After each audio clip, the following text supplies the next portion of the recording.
Descubre por qué algunos países no consiguen pagar nunca su deuda. Se habla muchísimo de que un país está endeudado, pero ¿realmente entiendes qué significa pagar esa deuda?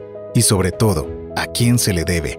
Empezaremos explicando que una deuda es un préstamo dinerario que se realiza con la promesa de que se pagará después.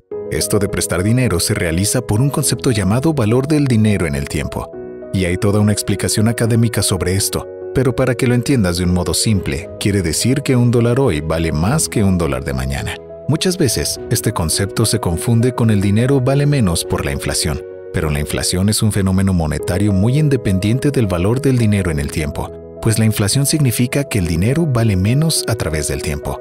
Seguro al leer todos estos conceptos te preguntarás, ¿qué sentido tiene prestar dinero? Y la razón es muy simple, el interés. Esto sonará muy sencillo, pero es clave para entender a alguien que presta dinero, ya que lo hace con la intención de recibir más dinero del que tenía inicialmente. Ahora hablaremos de las deudas, que no es más que la obligación que adquieres cuando aceptas un préstamo.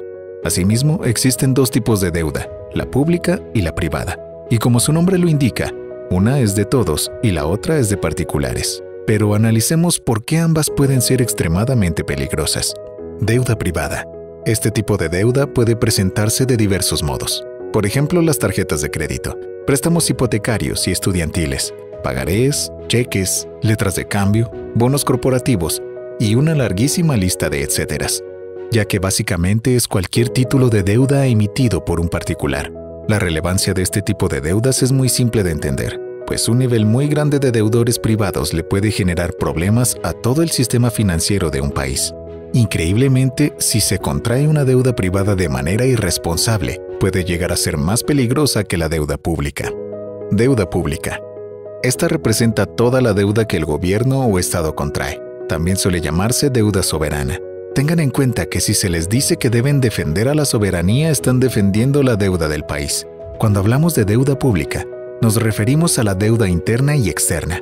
Y es que es en sí un instrumento de política económica, ya que básicamente el gobierno tiene dos formas de obtener dinero, y es con los impuestos y la deuda pública.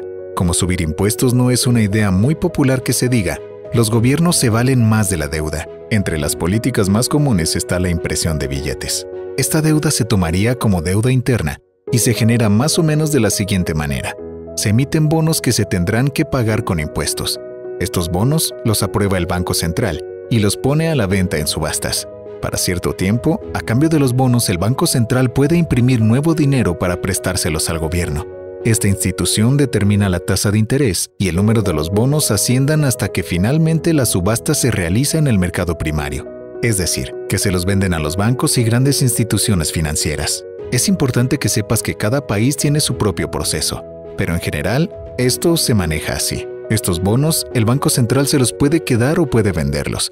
Si se los quedan, es como si le hubieran prestado al gobierno directamente entre ellos mismos. Evidentemente, esto no se hace mucho porque querría decir que pueden imprimir el dinero que quieran sin control. Si el Banco Central vende, es como si el gobierno le pidiera prestados a inversionistas de bonos. Estos bonos se ponen a la venta en el mercado de dinero. En el mercado de dinero hay un sinfín de bonos de deuda que puedes comprar y esperar al vencimiento para que el gobierno o empresa te pague tu dinero más un interés. Aunque no lo creas, es obligatorio que el gobierno te pague, pero si no lo hace significaría que está en default, es decir, no tiene dinero para cubrir con sus obligaciones. Otro dato interesante que debes saber es que todos los presupuestos de egresos tienen un techo de la deuda pública. Esto quiere decir que un gobierno tiene prohibido endeudarse más de un cierto nivel. Pero lo curioso es que la mayoría de los países siempre terminan subiendo el techo de su deuda, por lo que prácticamente nunca se termina de pagar la deuda. Finalmente, no cabe duda que entender el proceso de endeudamiento de un país es importante, y es que aunque no lo pienses, la deuda afecta a todos por igual. Gracias por ver nuestro video. Hasta la próxima, amigos.